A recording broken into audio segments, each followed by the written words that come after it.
The 26th of March 1993, the New York Times published a picture on page number 3 which shook the whole world.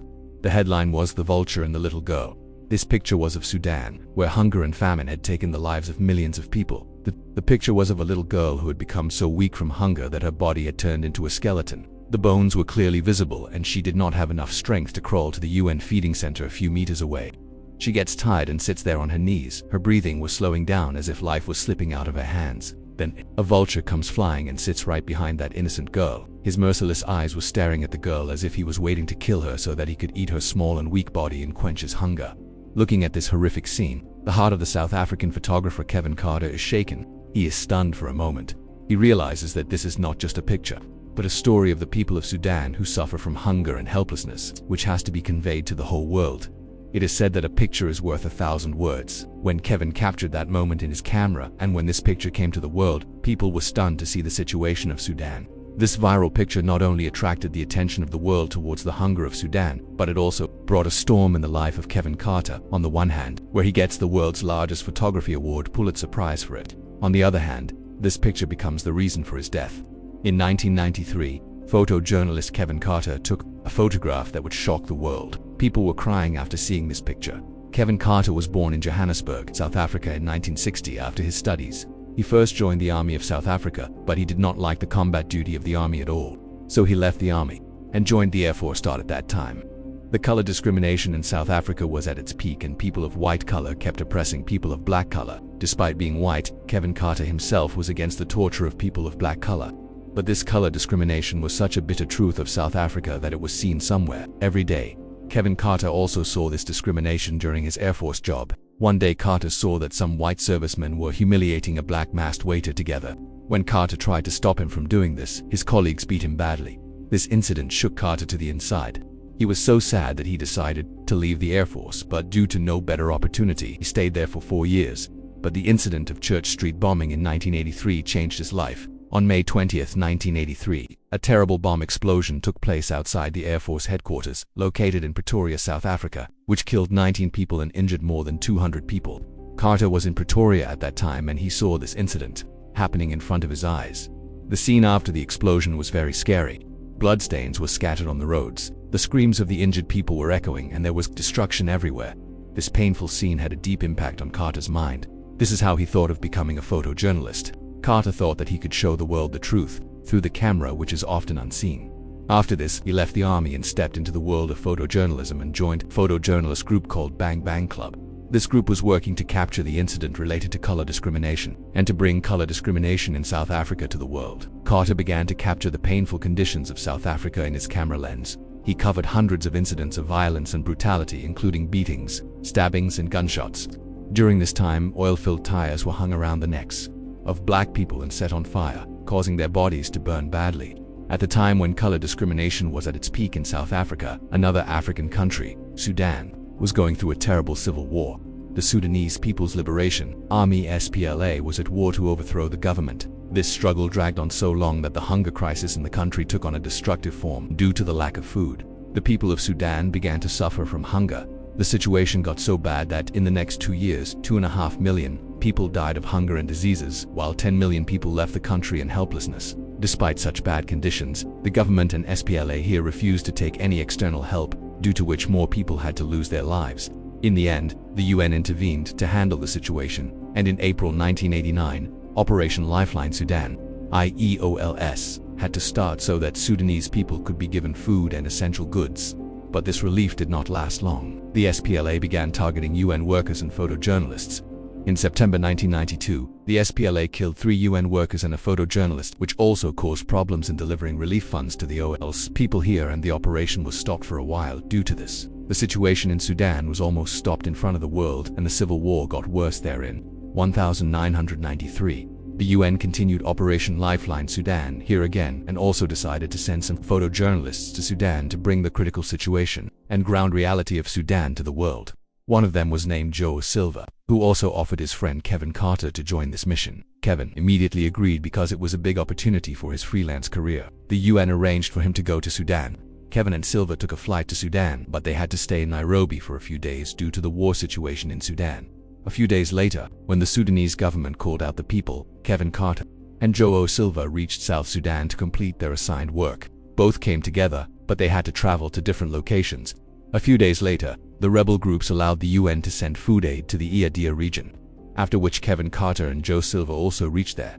Both went to the villages of Iadia every day and took pictures of starving people, and in the evening when they met, they showed each other pictures of their cameras and shared painful stories of Sudan. There were Sudanese soldiers with Carter all day, which was very difficult to work with. One day, a soldier liked Carter's watch a lot. Carter took off the watch and gave it to him. The soldier was so happy that he became Carter's bodyguard and protected him all day. Now it was easy to work for Carter, and he got a chance to capture the situation of Sudan in the camera without fear. But Kevin Carter did not know that in a few moments, he was going to take such a picture that would show the truth of Sudan's starvation, that the whole world would rise up and his own life would change forever. As soon as Kevin Carter reached the UN feeding center, he saw a little girl. Her body had become so weak from hunger that her bones were clearly visible. Her parents had gone to get food from the humanitarian airplane, and she was left alone for a while. When the parents did not return for a long time, the girl herself, leaning on her knees, began to move towards the UN feeding center. But due to not getting food for many days, she was tired of trying to move forward and stopped at the knees. The heat and hunger made her so weak that she did not have the strength to move forward. When Kevin Carter saw this scene, he was stunned. He thought it was a perfect opportunity to bring the terrible truth of Sudan's starvation to the world. He was changing the angle of his camera to capture this painful picture in the camera that, at that time, another terrifying scene emerged in his lens. A vulture was sitting behind the girl. He was staring at the girl as if he was just waiting for her death, so that after her death he could cook her food. That moment was so heartbreaking that Kevin Carter's soul trembled, but as a photojournalist he quickly captured this tragic scene in his camera. After this, Carter stayed there for about 20 minutes just to stop, so that Guy does some more activity here and he gets some more dramatic shot. But when nothing happened, he drove that vulture away and went ahead in search of new photographic angles. In the evening, both Kevin and Silva finished their assignments and met, so Kevin proudly said that today I have taken such a photo that you will not believe. Kevin showed Silva the photo of that vulture and the girl, which left Silva stunned. At that time, neither of them knew that it was such a picture which would become one of the most impactful and controversial photographs in the history of photojournalism. A few days later, when Kevin Carter and Joao Silva returned from Sudan after finishing their assignments, Carter decided to send this photo to the New York Times. On March 26, 1993, the New York Times published this picture in the name of the vulture and the little girl. Along with the picture, a haunting caption was also written: "A little girl, weakened from hunger, collapsed recently along the trail to a feeding center in Iodi. Nearby, a vulture waited." When this picture reached the world with this title, there was a commotion all over the world. This picture had shaken the whole world. I don't know how many people are crying after seeing this helpless girl's picture. Many people praised Kevin Carter to bring the situation of Sudan through this photo. So many people tried to find out what happened to that girl when the answer to this question was not found anywhere. Kevin Carter's criticism began. People started saying that Carter left the girl to become a vulture for the passion of his photography. Hundreds of calls and letters came to the office of the New York Times, in which everyone wanted to know about the well-being of that girl. The controversy increased so much that the New York Times had to publish a special note by Kevin Carter that Carter had driven the vulture away from there and then the girl was moving towards the feeding center. But as time passed, the controversy increased and it made Kevin Carter very popular in a few months. As the controversy increased, Kevin himself came forward to clarify this issue, and he said that 20 people die every hour of hunger in Sudan. So there is nothing different in that. Carter also expressed regret for not helping that girl reach the feeding center. However, the reason why Kevin did not help that girl was that the photojournalist had to follow an unspoken guideline at that time because of this. The photojournalist's job was only to capture the situation and bring it to the world, and they could not intervene in the middle.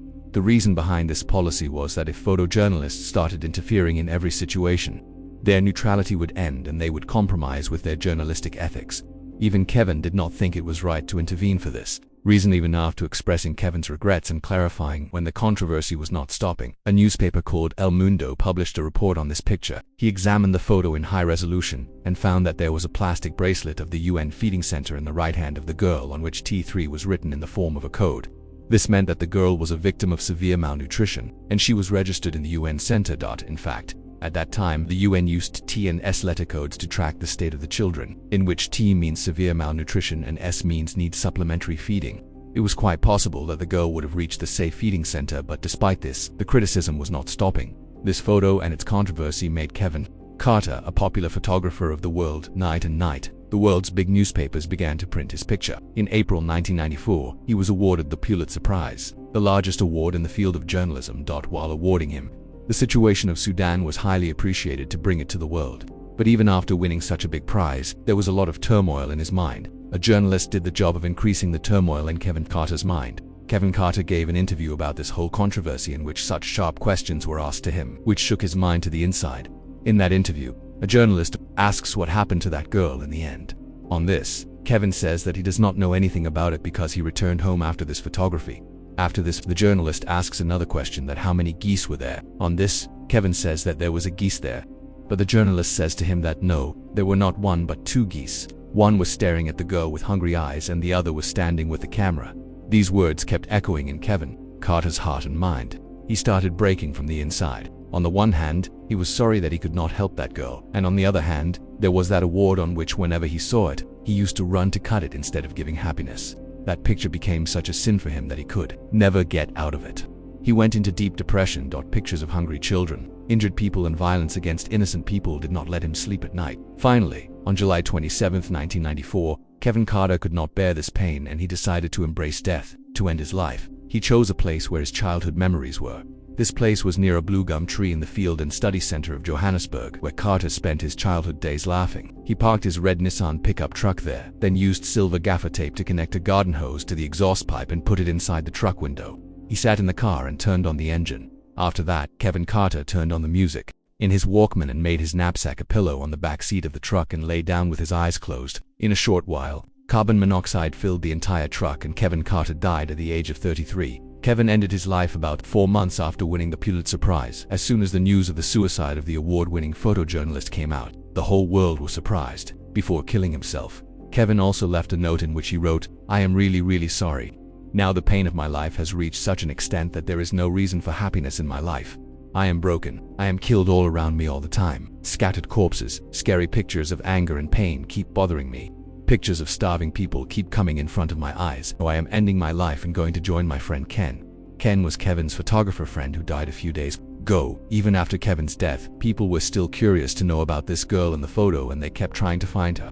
About 17 to 18 years after this incident, in 2011, the staff of the Chronica publication people go to find that girl. From where the story began, after interviewing a lot of local people here, it turns out that there was no girl in that picture, but it was a boy. His name was Kong Neong, who lived with his parents on the outskirts of this village. After a little investigation, the people of Chronica publication reach the boy's house where they meet his father. Seeing his son's picture, his father immediately recognizes him and says that his son was saved that day, but in 2007 he died of an illness. This is such a big irony that the picture that attracted the attention of the world to a hungry and suffering country, the end of the same picture was very painful.